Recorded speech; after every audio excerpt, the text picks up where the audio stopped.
Okay, good afternoon everyone. Before we start, let us all stand for our opening prayer. Okay, good afternoon everyone. Before we start, let us all stand for our opening prayer. Okay, good afternoon everyone. Before we start, let us all stand for our opening prayer. Okay, good afternoon everyone. Before we start, let us all stand for our opening prayer. Okay, good afternoon everyone. Before we start, let us all stand for our opening prayer. Okay, good afternoon everyone. Before we start, let us all stand for our opening prayer. Okay, good afternoon everyone. Before we start, let us all stand for our opening prayer. Okay, good afternoon everyone. Before we start, let us all stand for our opening prayer. Okay, good afternoon everyone. Before we start, let us all stand for our opening prayer. Okay, good afternoon everyone. Before we start, let us all stand for our opening prayer. Okay, good afternoon everyone. Before we start, let us all stand for our opening prayer. Okay, good afternoon everyone. Before we start, let us all stand for our opening prayer. Okay, good afternoon everyone. Before we start, let us all stand for our opening prayer. Good afternoon, everyone. I would like to acknowledge the presence of our attendants. Please raise your I would like to acknowledge the presence of our BAC members. Raise your I would like to acknowledge Domingo Quinto, BAC chairperson, Engineer Armedo Arenas, regular member, Engineer Jerry Tondok, provisionary member, Engineer John Liwanag, NUSER for infrastructure projects, Ms. Madel Cruz, NUSER for goods and services projects. For our BAC PWG members, Engineer Fernando Casapanan, Engineer Sir Alan Abulancia. For our BAC Secretariat members, headed by yours truly, Consuelo Cruz, Engineer John Brian Ganancial, Mr. Abelardo Barberan, Ms. Joray Vergara, and Mr. J. Natividad. That's all, sir. Okay, good afternoon, fellow BAC members. Scheduled for today are the following. We have a pre-bid conference for 2 infrastructure projects and 1 for goods and services projects. But before we proceed with that undertaking, may I ask the Secretariat if we have a quorum for this pre-bid conference? The BAC regular members and the provisionary members are present, so we have a quorum, sir. Okay, thank you for that information. Since we have a quorum, we will proceed as scheduled. This meeting is called to order. Okay, thank you. BAC Secretariat, please. Okay, private conference for contract ID numbers 25AJ0053 and 25AJ0057 for infrastructure projects, and for goods and services project with contract ID number 24GAJ0024. The purpose of this private conference is to discuss, clarify, and explain the different aspects of the projects of the procuring entity with the prospective bidders. Guidelines held at least 12 calendar days before the deadline for bid submission, but not earlier than 7 calendar days from the advertisement or posting of bid opportunity. Required for procurement projects with ABC of equal to or more than 1 million pesos. For our first project with contract ID number 25AJ0053, with contract name construction of slope protection structure along Agno River, Barangay Malioer, Bayambang, Pangasinan, Implementing Office, Pangasinan 4th DEO, under GAA 2025 with ABC equal to 29,400,000 pesos. Scope of works, construction of concrete revetment resting on Z-type steel sheet pile with a length of 9 meters, with station limits at station 0 plus 000 to station 0 plus 165.04, with a net length of 165.04 linear meter, with contract duration equal to 175 calendar days. For our second project with contract ID number 25AJ0057, with contract name construction of flood control structure along Agno River, Barangay Manambong Norte, Bayambang, Pangasinan, Implementing Office, Pangasinan 4th DEO, under GAA 2025 with ABC equal to 44,100,000 pesos. Scope of works, construction of concrete revetment resting on Z-type steel sheet pile with a length of 12 meters, with station limits at station 0 plus 466 to station 0 plus 687.89, with a net length of 221.89 linear meter, with contract duration equal to 194 calendar days. And for our goods and services project with contract ID number 24GAJ0024 with contract name Procurement of IT Equipment and Office Supplies and janitorial and other supplies for use in the DPWH Pangasinan 4th District Engineering Office.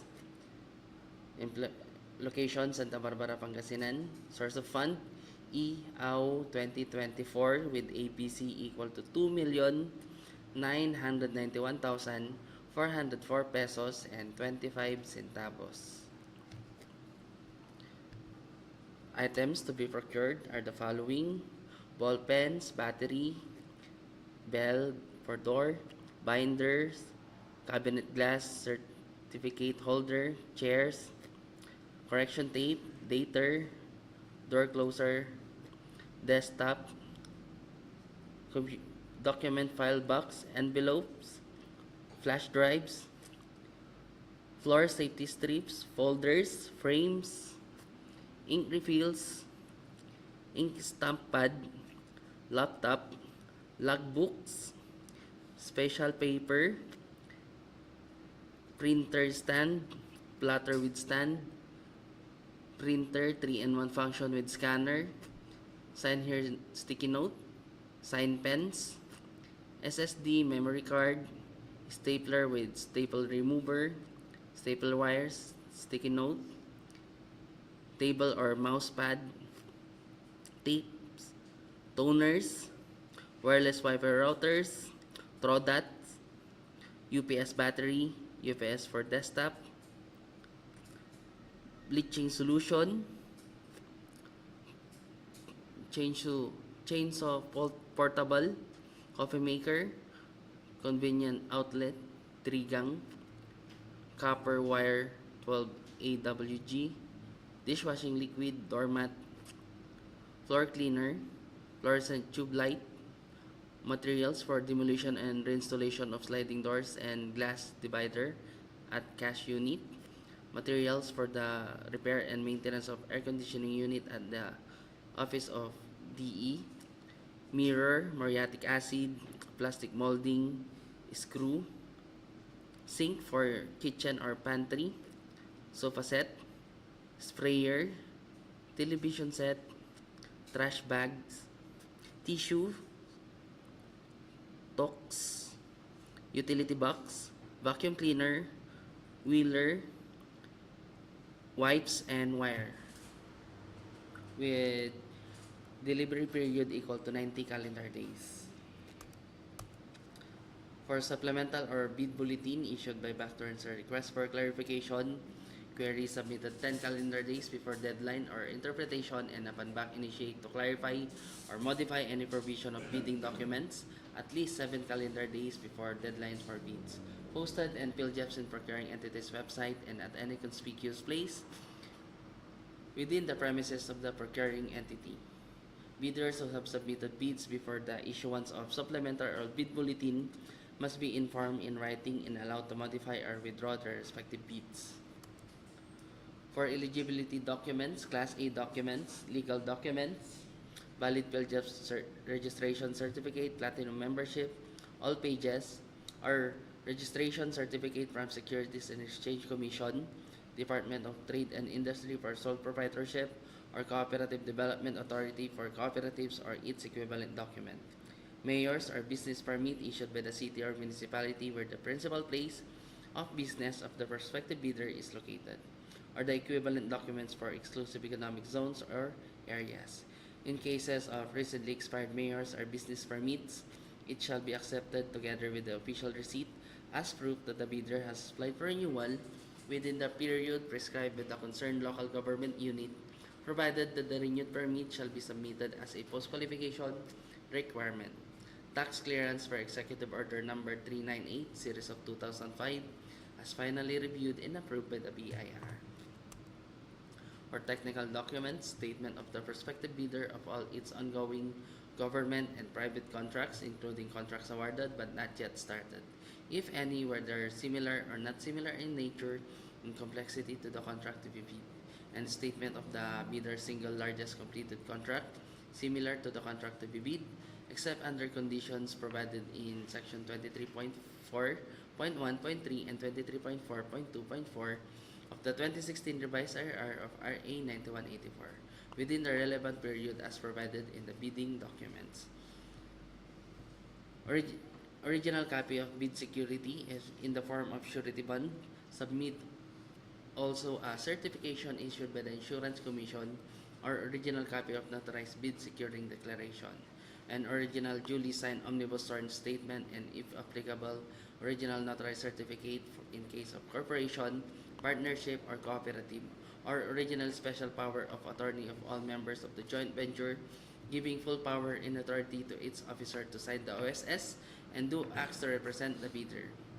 In addition, for goods, conformity with the technical specifications, which may include production or delivery schedule, manpower requirements, and or after sales or parts if applicable. For financial documents, the bidder's audited financial statement showing among others the bidder's total and current assets and liabilities stamped or received by the BIR or each duly accredited and authorized institutions for the preceding calendar year, which should not be earlier than 2 years from the date of bid submission, and the prospective bidder's computation of net financial contracting capacity (NFCC) or a committed line of credit from a universal or commercial bank in lieu of its NFCC computation.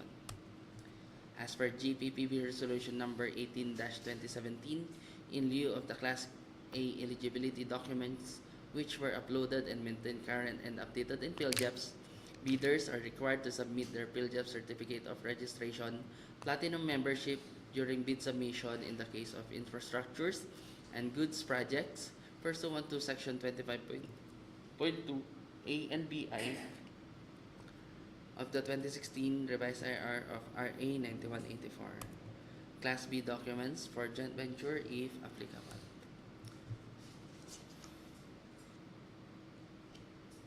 Contents of first envelope for infrastructure projects, for technical proposal, PhilJEP Certificate of Registration, pickup license and registration, statement of all ongoing government and private contracts, statement of SLCC, NFCC computation, bid securing declaration, organizational chart, key personnel for the contract, equipment pledge for the contract, and omnibus sworn statement.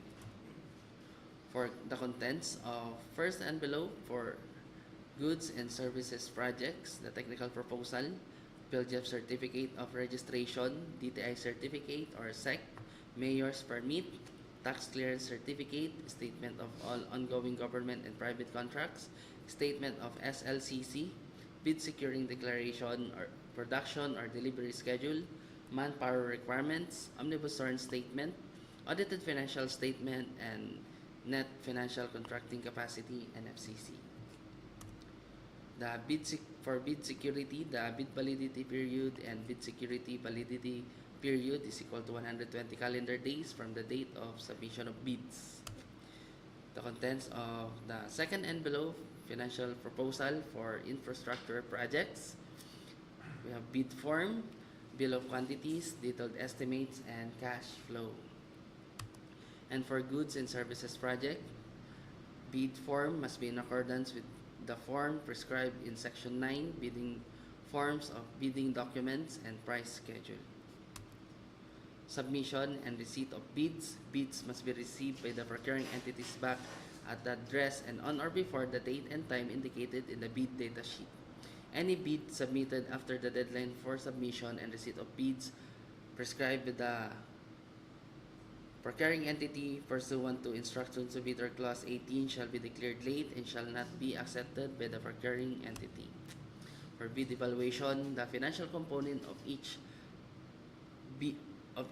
past bidder shall be evaluated using non-discretionary criteria, including arithmetical corrections for computational errors, and thus determine the correct total calculated bid prices.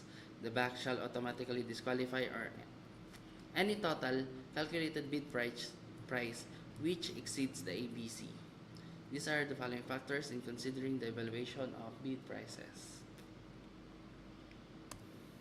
For post-qualification, verification of legal requirements such as licenses, certificates, permits, agreements submitted by the bidder and non-inclusion in blacklist as provided in Section 25.3 of the 2016 Revised IR of RA 9184.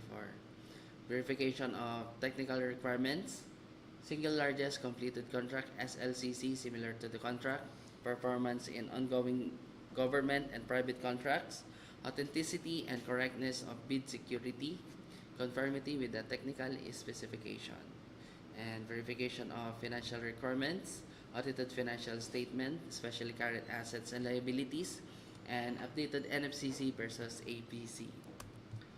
For contract award, the contract shall be awarded to the bidder whose bid has been determined to be the lowest calculated and responsive bid, LCRB, as a result of the detailed evaluation and post-qualification conducted. The successful bidder shall be notified through the issuance of notice of award within the bid validity period and must be confirmed by the successful bidder in writing within 10 days upon receipt thereof in accordance with Section 37.2.2 of the 2016 Revised IR of RA 9184. Common reasons for rejection of bids and ineligibility in post-disqualification of bidders for infrastructure projects: failure to submit original copy of the surety bond certified by the Insurance Commission indicating the name of project, the procuring entity in the name of contractor, shorter bid validity and bid security validity period, failure to indicate the validity of bid in the bid form, late submission of bids, negative slippage of at least 15% in any one project or a negative slippage of at least 10% in each of two or more contracts, failure of the contractor to commence repair works on ongoing contracts within 7 calendar days and to complete them within 30 calendar days after receipt of the procuring entity's notice of defects and deficiencies, failure of the contractors to commence repair works on contracts with pending certificates of acceptance within 30 calendar days and to complete them within 90 days after receipt of the procuring entity's notice of defects and failures, substandard quality of work as per contract plans and specifications, or unsatisfactory performance of the contract's obligations as per contract terms and conditions at the time of inspection. Common reasons for rejection of bids and eligibility and post-disqualification of bidders for goods and services project: failure to submit original copy of surety bond certified by the Insurance Commission indicating the name of project, in the procuring entity, and the name of contractor, shorter bid validity and bid security validity period, failure to indicate the validity of bid in the bid form, late submission of bid, delay in the partial delivery of goods amounting to 10% of the contract price and its ongoing government and private contracts, and unsatisfactory performance of the supplier's obligations as per contract terms and conditions at the time of inspection. Common errors in the submission of bids: incomplete pages of bid documents, the technical and financial, authority of the signatory to sign on behalf of the bidder. For single proprietor, signatory should be the owner or proprietor only. For corporation or cooperative, board secretary's certificate and board resolution. For joint venture resolution or agreement. And for partnership, as indicated in the articles of partnership. Reminders: for the two infrastructure projects with contract ID number 25AJ0053 and 25AJ0057, the deadline for submission of bids will be on February 20, 2025 at 9 a.m. Deadline for submission of clarification, 10 days before submission of bids. And for goods and services projects with contract ID number 24GAJ0024, the deadline for submission of bids will be on February 20, 2025 at 10 a.m. Deadline for submission of clarification, 10 days before submission of bids. Number of copies of bid proposals for infrastructure and goods, 1 original copy only in the place of submission of bids. DPWH Pangasinan 4th District Engineering Office, Tulyao, Santa Barbara, Pangasinan. That's all, sir. Thank you. Okay, thank you, BAC Secretariat, for that presentation. Please remind the committee on our next procurement activity. Sir, on Monday, February 10, 2025, we will be conducting pre-procurement conference for 2 infrastructure projects at 2 p.m., sir. That's all, sir. Okay, thank you for that information. Ladies and gentlemen, our pre-bid conference this afternoon has ended, and also our live streaming on YouTube. This meeting is now adjourned. Thank you for coming, and see you again on our next procurement activity. Good afternoon.